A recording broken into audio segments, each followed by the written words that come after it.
Hello mga Uragon, mga beshi, mga bay natin dyan. Kumusta po kayo? Welcome sa aking channel.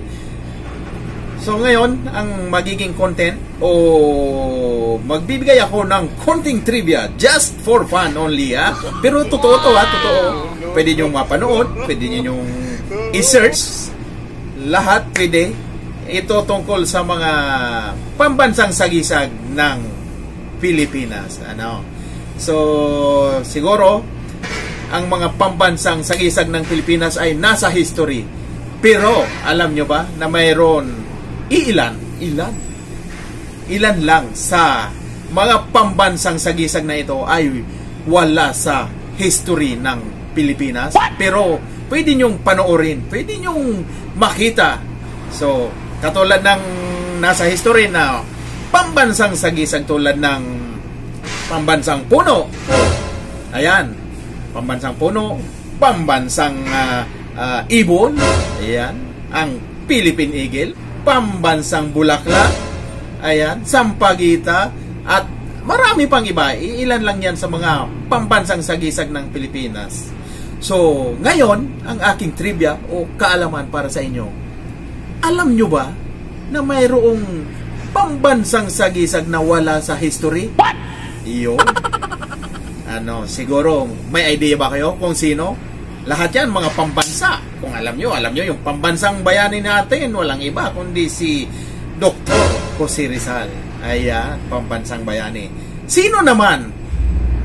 Ito, isa sa pambansang sagisag na wala sa history ng Pilipinas o na hindi talaga official na itinuturo sa mga school na ganun, ganyan, ganito to.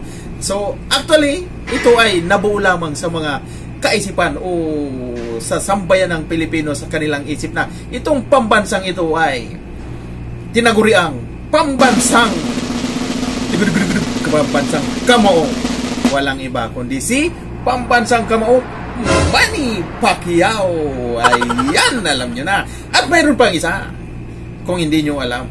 Ito pa ang isa sa trivia na wala sa history ng Pilipinas na hindi itinuturo sa mga schools. Ito na, kaya pambansang Kolokoy.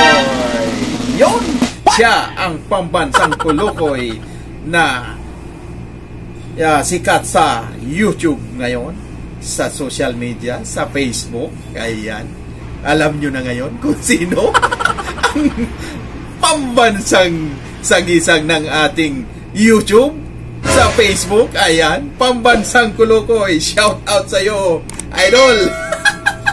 Ikaw ay isa sa pambansang sagisag ng ating bansang Pilipinas na wala sa books o sa hindi tinuturo sa school. Pambansang Kolokoy, pambansang YouTuber, walang iba, si pambansang Kolokoy. Ayun, idol, shout out.